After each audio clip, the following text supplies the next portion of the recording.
Hey, you are now listening or watching the Halos in the Infield podcast, sponsored in part by Noble L Works over on 1621 South Sinclair, where you can get discounts by just mentioning HITI, Halos in the Infield, drink discounts on us, baby. And also by 714 Tickets, 714 Tickets. The price you see is the price you get, and you also get 10% additionally off in the Apply Now code once you order your tickets just by mentioning HITI, Halos in the Infield. Now enjoy the show. Howdown, where the angel spirit goes round. In San Fernando, break it down. It's the best show in this town. It's the best show in this town. And welcome everybody to the Halo Hot Take Hoedown. The name's still up in the air. This is a new concept that we're going to be doing this year. I am Fernando, also known as the Lone Star Halo, joined here by a face. Some of you might already know him, some of you might not. So we're going to give him the stage and let him introduce himself. Vince, stage is yours. Hey everybody, this is Vince, the Angels Cowboy. You might have seen me with Todd. We were talking about Griffin Canning and Patrick Sandoval's tenure with the Angels, if it was a failure success. And ever since that, I'm glad to be part of the HITI family. So it's an honor. And you've also been on some other shows, right? You've been on a Top Fan Rivalry with some of their stuff in the past too, right? I did, yeah. So with Bill, shout out to him, and we had some fun conversations for sure. And it's you gotta start somewhere, and we can only go up from here on out. Yeah. So some of you guys, like I said, have already gotten the opportunity to meet Vince. If not, he has officially joined the Halos in the Infield family, and him and I are going to be doing a weekly show. Obviously Todd and I will still do our show. We'll have some of the other people that you know from the cast. It's supposed to be releasing every Friday. Obviously, it's a fluid situation. That is the plan as of now. We are going to try to stick with it. But the basic premise is simple. You guys are used to the question of the day. We've been doing that just about daily for years now. We're going to be doing that still most of the week. But one day out of the week, as of right now, we think it's going to be Mondays, we will post a Halos hot take. And sometimes those hot takes can be yours. So if you guys are interested, send them our way on one of our social media platforms. We'll obviously look. Vince and I can talk. Sometimes him and I are going to think of one. Sometimes you are. We'll present it. You guys respond down below. We will, of course, give our hot takes, and we're going to read some of your best hot takes on the air. Vince, anything I'm missing? No, you hit it pretty well. All right. So today's idea was actually Vince's. I'll let you guys know what the idea is. Of course, we're going to pick it apart. We're going to read some of yours. We're also going to talk a little bit about Yoan Moncada. He did sign a one-year deal with the Angels, $5 million. But today's hot take is Mike Trout, Shohei Ohtani. They are the faces of the franchise when they were both here, respectfully. Of course, Shohei Ohtani has now went to that nasty team up to 5. And Mike Trout is still here. So, are they the reason that the Angels didn't make the playoffs during their tenure together? It's called a hot take for a reason. My answer, yes. And I'm going to dig really deep because for those of you who know, baseball is a really deep sport. It's 90% mental, 10% physical. And the reason why I think those two, even though they are the face of the franchise and they are the faces of baseball, they are generational players. How is it that in 6 seasons we had those two players? Not once were you above 500. Not once did you make the playoffs. My opinion is, excuse me. My opinion is that the players, whether free agents or even the kids that got called up in the minors, when they make it to the major leagues, they feel the pressure and they feel the media attention compared to what other teams go through. So the thing about the Angels, what we have seen, or I mean, all of us have seen, what is the first thing that is mentioned when certain free agents sign to the Angels? It was always, hey, they're gonna get in the playoffs. They're gonna get Ohtani a playoff win, a World Series. That was always, the narrative. Yeah, every single time a free agent signed or a kid got called up, it's like, okay, the Angels' goal, whoever signs, is get Trout and Ohtani to the playoffs. First off, I get it, but how about get the organization to the playoffs first? Play for the team, play for the organization, not just two guys. Because if you do it for two guys, I understand, but when you put all that attention on that, it's going to affect you mentally, and it might affect you physically because your performance isn't going to go so well. And another thing I have noticed in the 6 years, the attitude of the Angel franchise, or not just the teams and the players, they don't look like they're having fun. It looks like it's more of a business aspect, and you got to blame MLB for this because baseball has gone, ever since the strike, has gone the direction of business. It's more of a business now than it is about playing for fun. You look at before the strike, a lot of those guys, why do you think a lot of teams stayed with their franchises? They were franchise players for like 15 years, 10 years. But now with the free agent era, everybody is a product now. Every player is a product, and they build their craft, sell themselves, and then they get the bag that they believe that they deserve. So you look at one signing after Ohtani signed in 2018, Zach Kozar. He had a tremendous 2017 season, which got him the contract with the Angels. And that, guess what? He didn't perform well. Could it be he was old, or could it be there was a little bit of pressure? I don't think the pressure part, because Ohtani wasn't him yet, but Trout was. And it was still at the point of, let's get Trout to the playoffs. But then once Ohtani became Shohei Ohtani, then that is when more media attention and more pressure started coming on to these players. And then look what happens. 2023 was, quote, the last shot. And just judging by the body language of all these players, it looked like they were more business than they were having fun. And my favorite quote I like to say, these guys were not playing for fun to win. They were playing like they were not trying to lose. Yeah, you know what? That's a very, very good quote and a very, very good point. Now, I'm not naive. A lot of the narrative that I saw from the people commenting, and we will get to that, of course, and their comments, but a lot of it was like, well, no, this is a team game. No, it's a front office thing. Yeah, I mean, obviously, if you want to take it at face value, yeah, of course it's the front office's fault, right? I mean, no one's going to dispute that. The big picture, of course, it's the front office's fault. They could have always done more. But I think the question needs to be taken literally, right? Artie Moreno, say what you want about him. He's not going up there and taking hacks at the plate. He's not going up there and pitching, throwing to these batters. So neither is John Carpino, neither is Dennis Kuhl, none of those front office guys.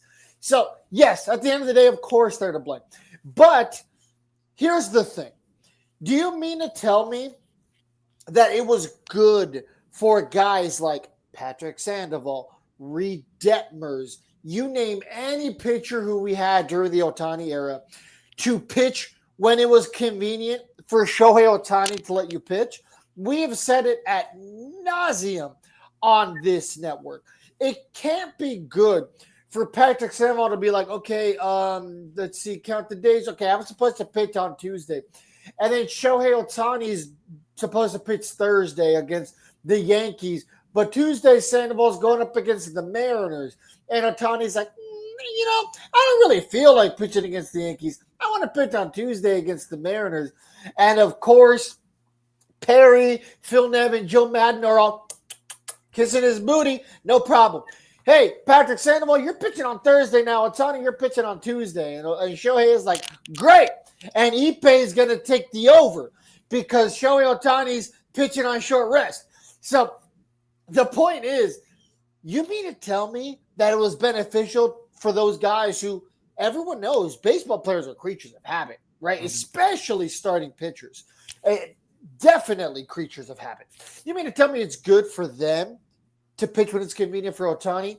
That's like what I look at when I think about this question.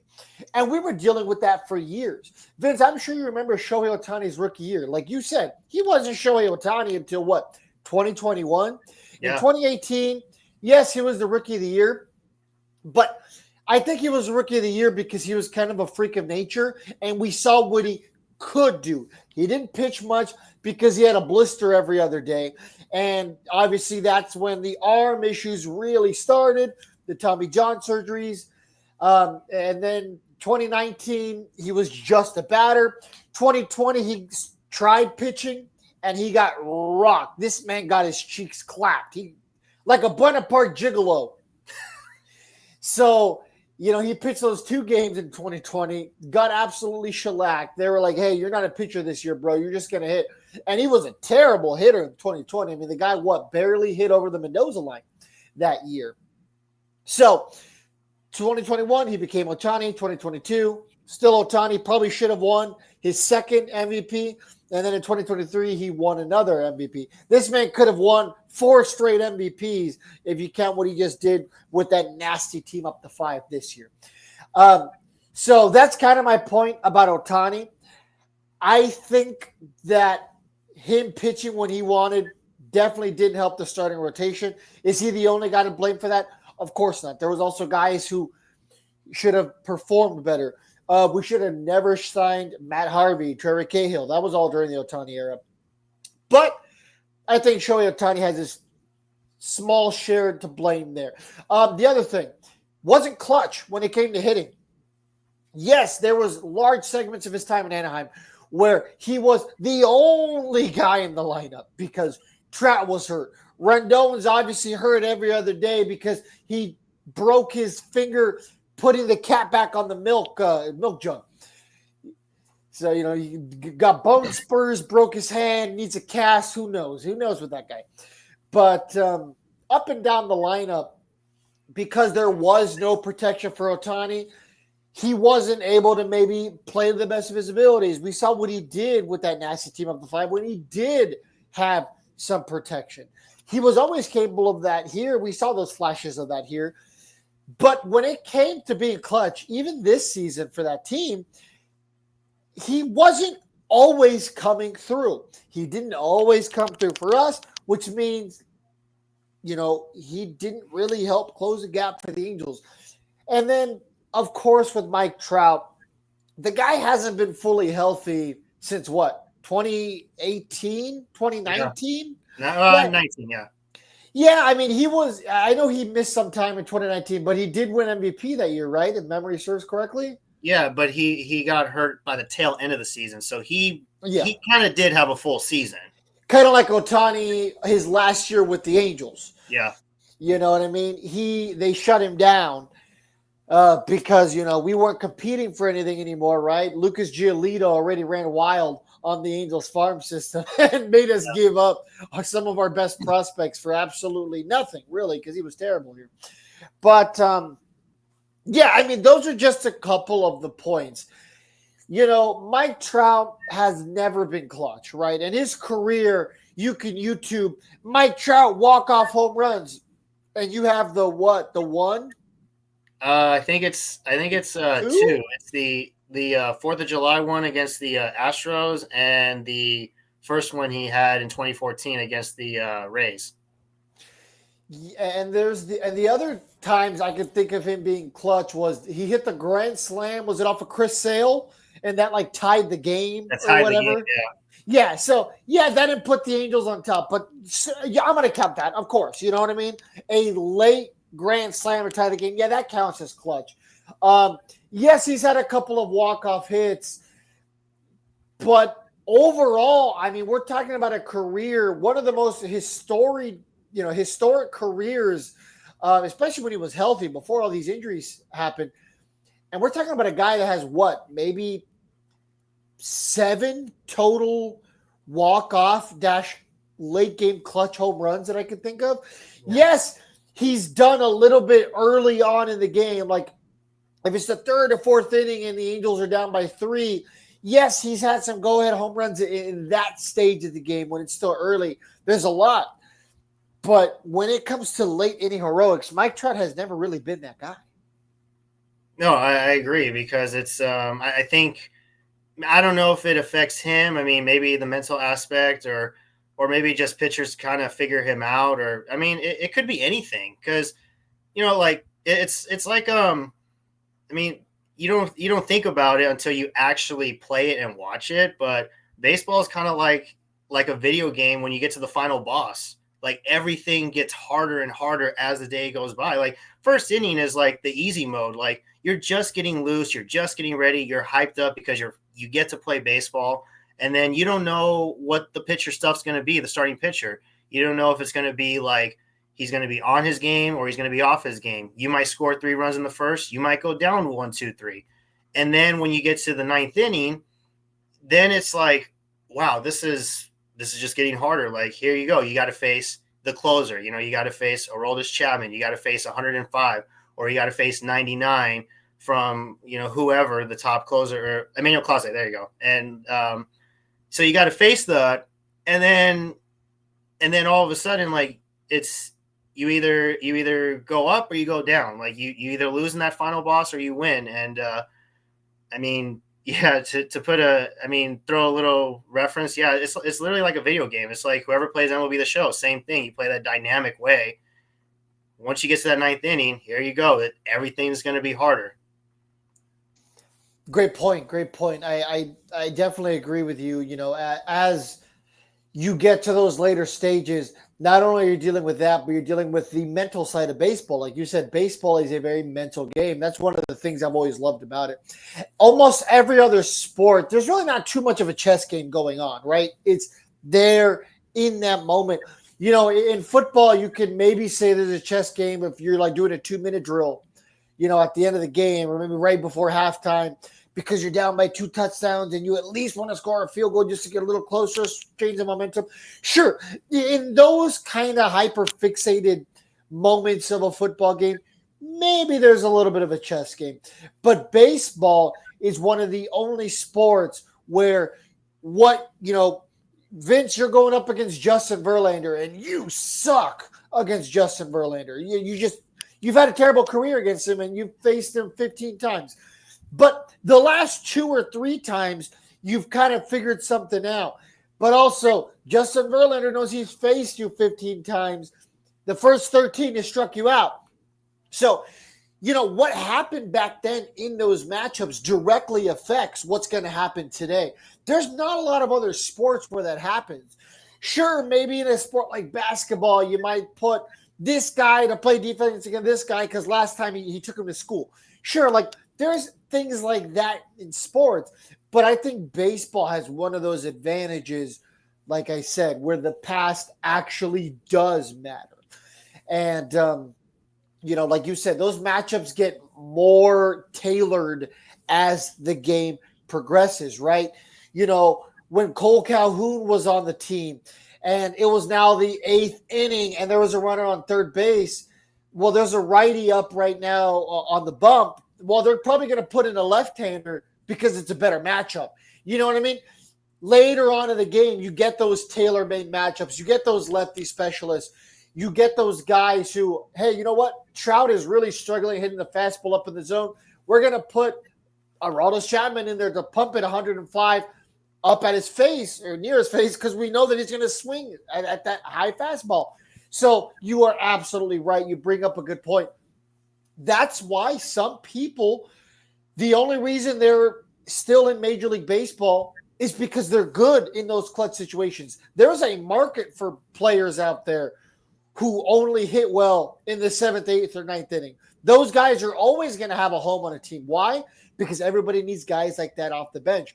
There's a lot of people who I can remember who were tailor-made pinch hitters. Matt Stairs was one of the best pinch hitters of all time. He was not a very good baseball player, but coming off the bench to pinch hit was great.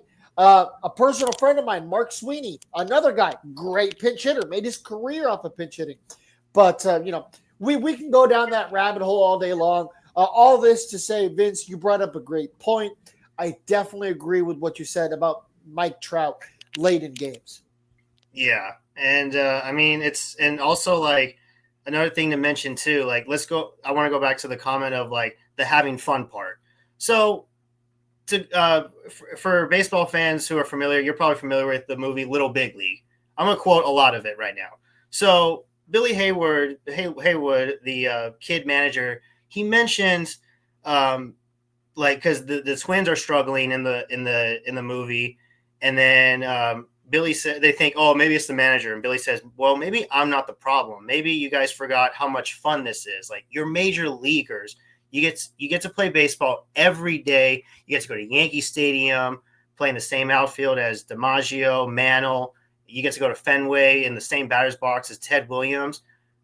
And you don't think about that. You think about winning and losing. And therefore, that's when Billy mentions, stop worrying about winning and losing. Go out there and have fun. You make an error, forget it. You strike out, who cares? Just hustle. That's what the Angels did not do for 6 years. Just by the body language, like I know I'm repeating myself, but the body language, it was just, it was not fun. Like it wasn't, they weren't as joyous. They weren't very up. They were just going out there. I believe my opinion is they were going out there saying, all right, let's try not to screw up today because last night we screwed up big. It's like, dude, who cares what you did yesterday? What matters is what you're doing right now. That's what's more important. And the Angels didn't do that. They were more focused on, you look at the 14-game the losing streak we had in 2022. I believe they were thinking about that losing streak more than they were of a new day the next day. And you can't do that. And, you put you and me, for example. Well, I play Sunday League ball. You probably do. Why do you do it? I do it for fun because it's a fun game. It's baseball. You've been doing this since you were 5 years old. And there's a handful of guys that are getting paid to play baseball. But the thing is, are some of these guys playing to get paid, or are they playing for fun?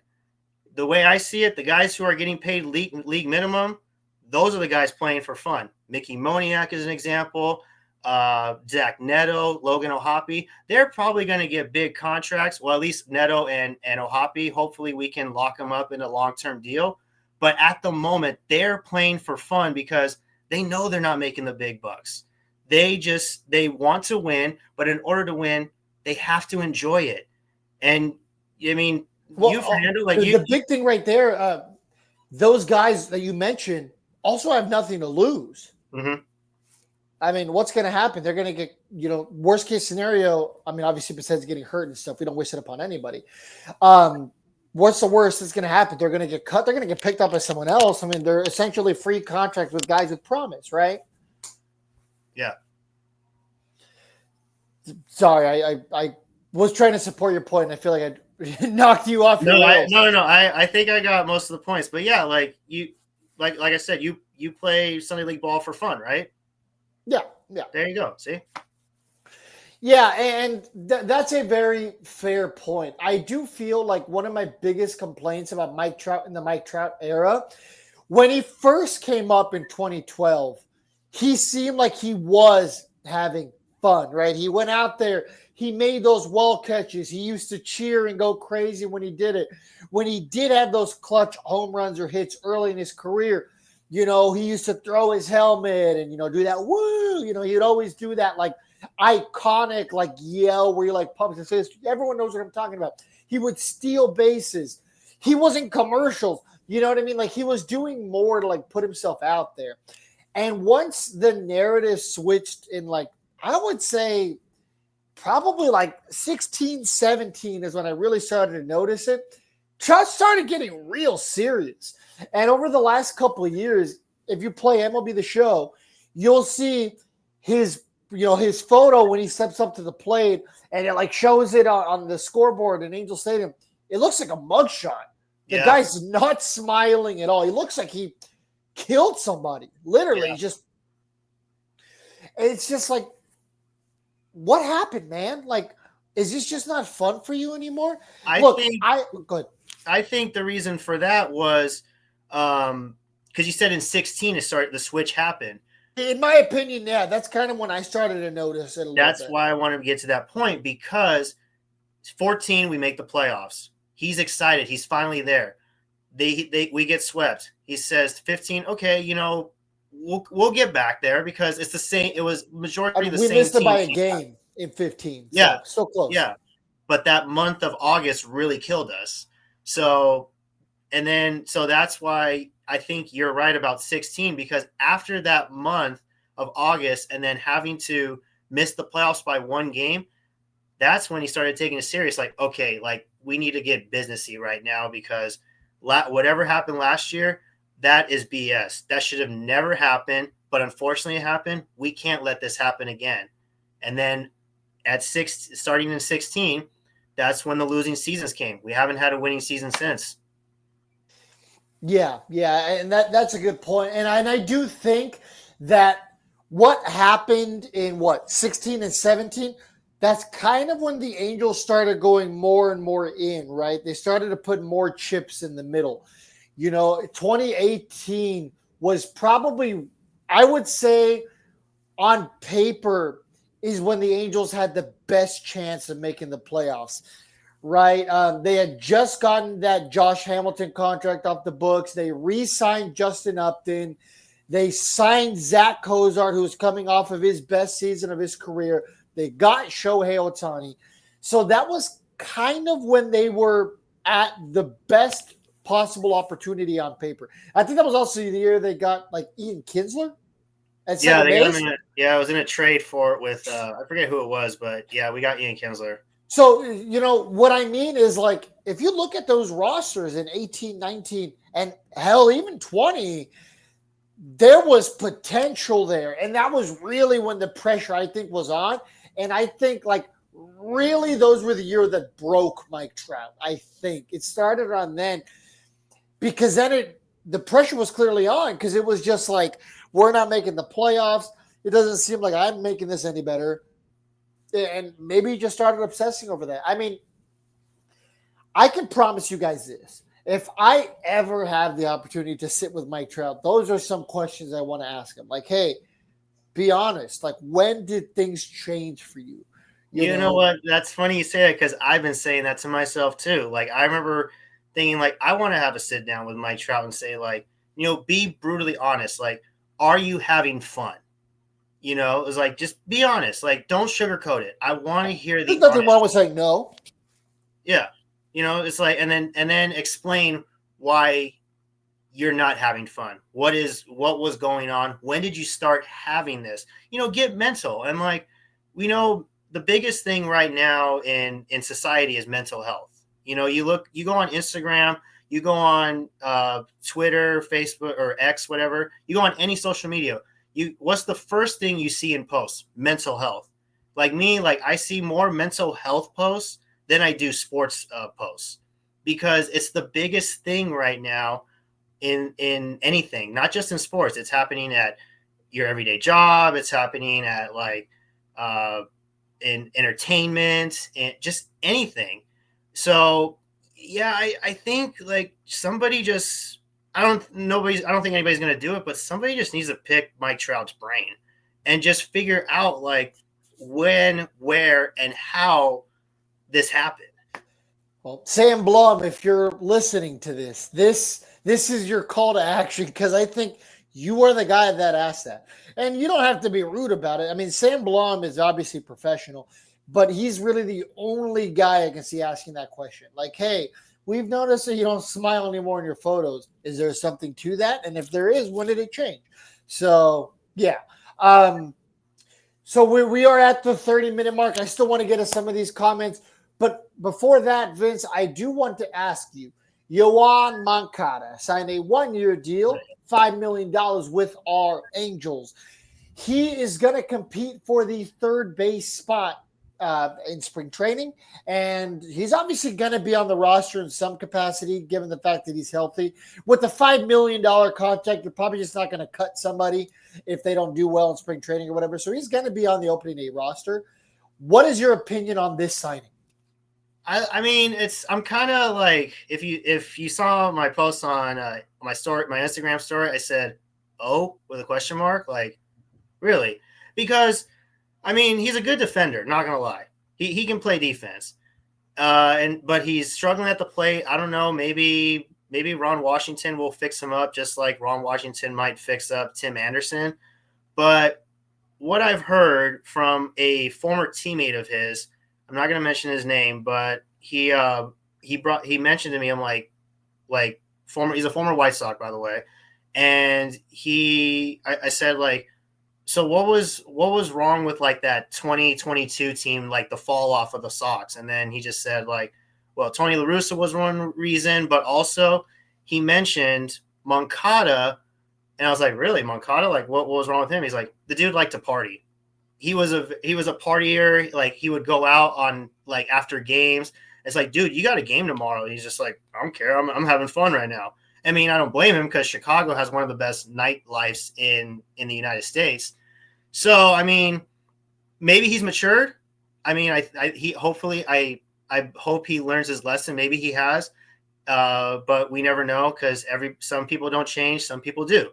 So that's only my issue is, okay, how's he going to be off the field? Because we've had issues in the past of off the field stuff. We've had the Tyler Skaggs incident.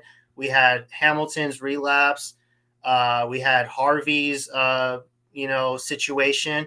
So that's the only thing I'm worried about with him. I mean, don't get me, maybe he performed, but I'm just worried about his personal and off the field stuff. That's it.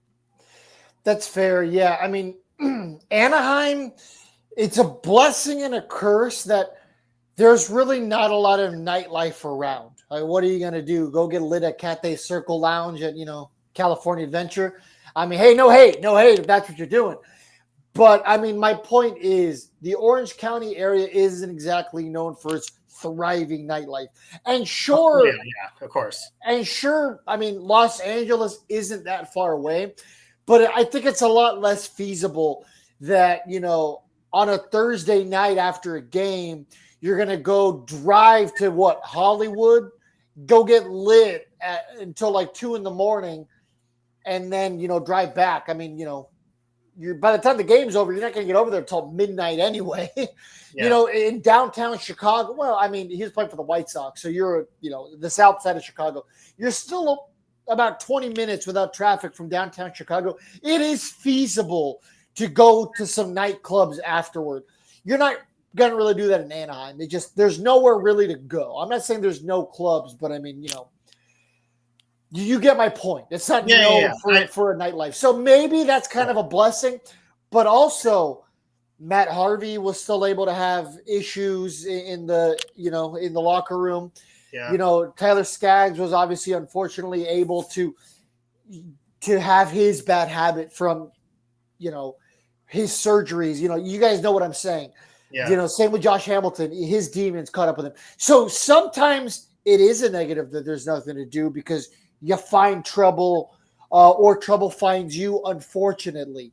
So hopefully Yoan Moncada can avoid any potential off the field stuff if those reports are true. We can either confirm nor deny, right? Yeah. But I think at the very least, this makes the roster a bit better. I'm not saying this is a needle mover. I'm not saying this is all of a sudden going to put us on the path to fight for a playoff spot. But what I am saying is number 6 is no longer guaranteed a spot. Perry said that this offseason, but up until today, it was all just talk. It was chatter. It didn't matter because, they weren't backing it up. But now they went out there. They got a team-friendly 1-year deal, low-risk, high-reward signing with Yoan Moncada.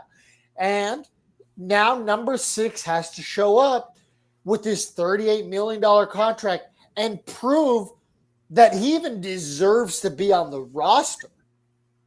Yeah, totally. I mean, it's like it's tough to say because it's Anthony Rendon, but I'm glad Perry is putting it on him because I think that's something we needed from the front office, and not just that, but from the managerial point. Like somebody has to put Anthony Rendon in his place. I mean, you're really not supposed to because they're professional athletes. You're not really supposed to like talk down on these guys. I mean, like college is a whole different story. Like Cal State Fullerton legend Augie Garrido. There's a video of him when he was coaching at Texas, when he just went off on his team and like saying like, how can we get picked off at first base? Like we got beat in everything, and he just like ripped into his ball club.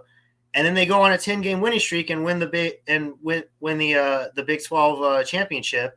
And I think they went to the College World Series that year too. But I mean, you think it's easy to do that. Like you see that clip and you're like, somebody needs to rattle the cages of the Angels, but you can't do it because it's professional athletes. Like you're not really supposed to talk down on them because they're there for a reason. But I mean, maybe it was just a time to finally do it with Anthony Rendon. It's like, look, like you're here for a reason. Like you signed here for a reason because you wanted to win, or did you really sign to win? Hence, we go back to the conversation earlier. Yeah. Are you here to win, or are you here because you got paid? Yeah, exactly. And I will say this about the Yoel Moncada signing, on top of what I said about, it's going to help hold number 6 accountable. I think it provides, once again, depth to a team that over the last decade has desperately needed it. Because now you kind of have just a little bit of a logjam in the infield, which is a good thing. And you now have an outfield logjam, right? We've kind of had one. I would still really like to see one more outfielder come in. Obviously, it's not going to be anybody big bearing a trade. It's going to be like a Manny Margot type guy.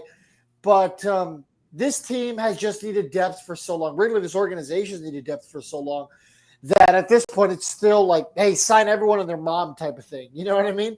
Because we need that depth. The infield right now, you have Moncada, you have Rendon, you have Neto, who obviously is going to be hurt to start the year. They're thinking maybe May. You have Tim Anderson on a minor league deal. You have Kevin Newman. You have that guy that came over from the Phillies, whose name I'm forgetting. Of course, you have Rengifo. You have Shanuel. So, like, you have some pieces there that are going to help contribute. And that's a good thing. That's a good problem to have. For once, we have a lot of arms that they could pick from the 4th or 5, in the rotation guy. Is Detmers going to make it?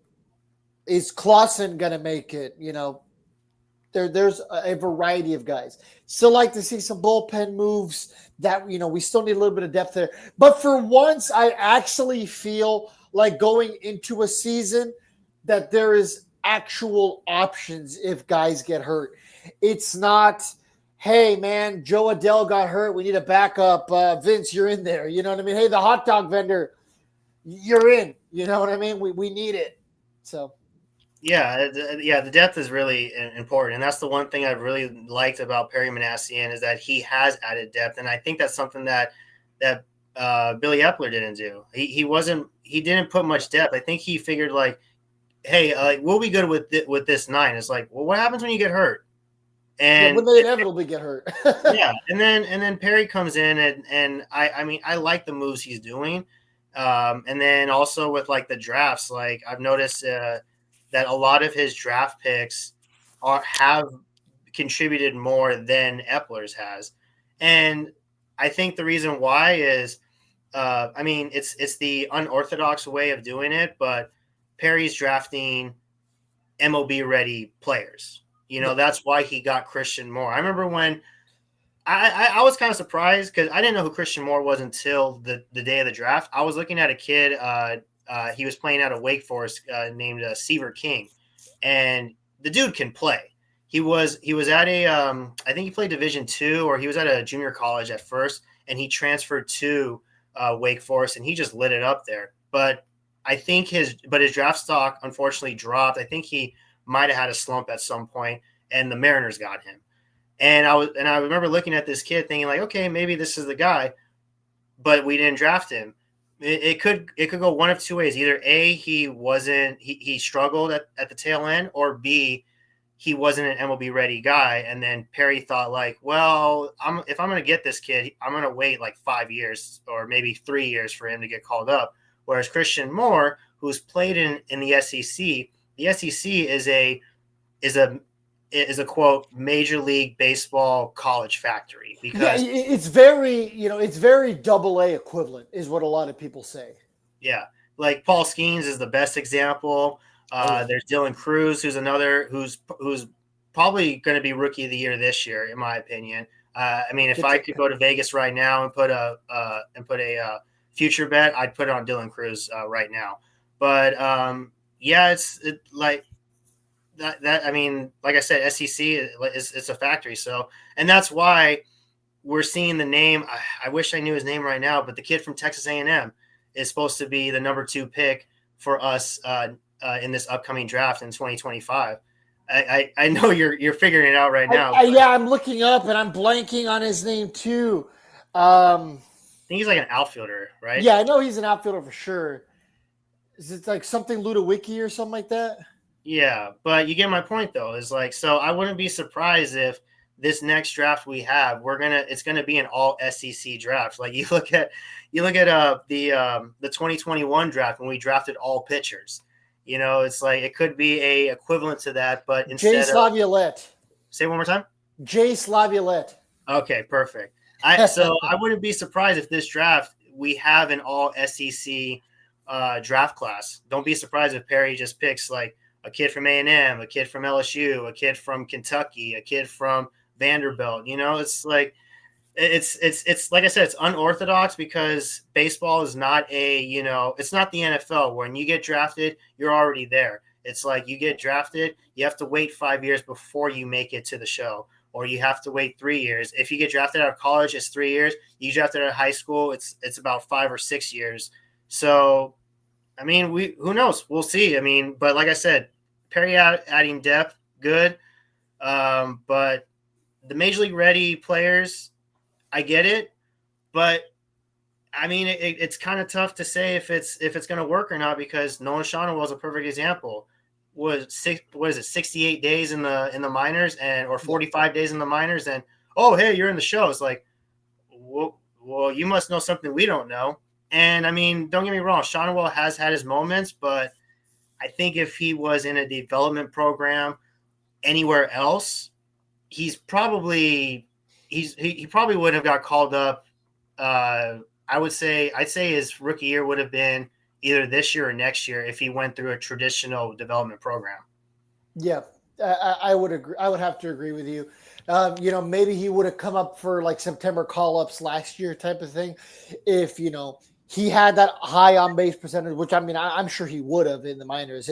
His on-base percentage probably would have been closer to, 500, you know what I mean? Because he's already like in the 4s. So, hopefully our next general manager is a combination of Billy Epler and Perry, because Perry's been better at drafting, but I think Billy Epler was better at trades, and he was better at actually getting impact players off of the waiver wire. So, but he couldn't draft to save his life. Right. So, there needs to be a combination there and a happy medium. All right. Well, we are already at 45 minutes. Let's read a couple of these hot takes by you guys, the listeners. And if you don't already, follow us on social media. I'm sure if you're listening to this, though, you probably do, though. So, I have no idea how to say this name. Fishnicklick44. It's a valid take. One can argue a healthy Trout and Ohtani playing together and at their best for a full season could have gotten us into the playoffs. We'll never know. True. In a parallel universe, we did find out, though. We're probably wearing a second World Series ring in a parallel universe. Papa Bear. Poor ownership and front office decisions over the span of a decade kept them from the playoffs. That's certainly part of it. Vince and I, can agree with that. Most Angels fans can, but that wasn't the question now, was it? It's a hot take show for a reason. Exactly. It's not that's what I wanted you to say. You know, it has to be a hot take show. Daily Mickey Moniak, respectfully, terrible take. They had 0 pitching, and the rest of the offense was washed or injured, or both.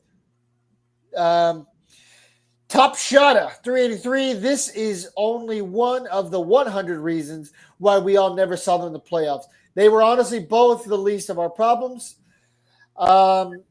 Trutney, once you sign a long-term contract with Rendon, you will go downhill from there. That's a good take. Nathan Buell, we tie and get 500 and Disney buys our team. I don't get that one. No.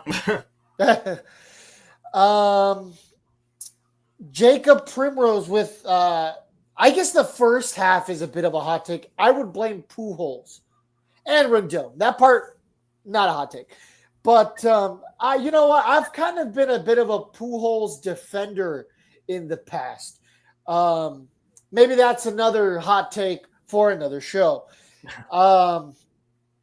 Another one about Disney's buying the Angels again. That's not really that. I get what you're saying there, but that's not this question.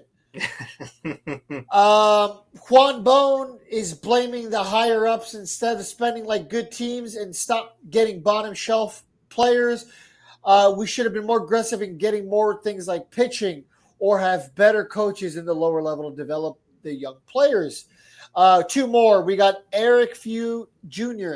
Last I checked, players aren't usually GMs or owners. Well, they are in the NBA. And then Ace, injuries kept them both from being awesome through the whole season. Plus Rendon and other players being injured, not being able to protect them in the lineup, and pitching being so inconsistent. All right. There you have it. Make sure you follow us on social media for the next time we do one of these hot take shows. When we start the daily episodes, I think that's probably going to be like the 3rd week of spring training is what we decided. I'm sure in the meantime, Vince and I will meet up again, do another one of these hot take shows because, I mean, hey, this went well. And we're hoping that you enjoyed the first of the Hot Take Hoedown. Let us know if you like that name. Vince, anything for the audience? Well, get your whiskey ready because it's going to be a long season. Now that is not a hot take. That's a good one. Yeah. Whiskey, bourbon, whatever. Yeah. So whatever tickles your fancy, but it's got to be something probably pretty hard, given what the season's supposed to be. Well, we got to keep the Western theme going. So that's fair. That's fair. Yeah. Well, on behalf of all of us here at the Halos in the Infield Network, thank you guys so much for tuning in. A big shout out to our sponsors, and we will see you guys next time. So long.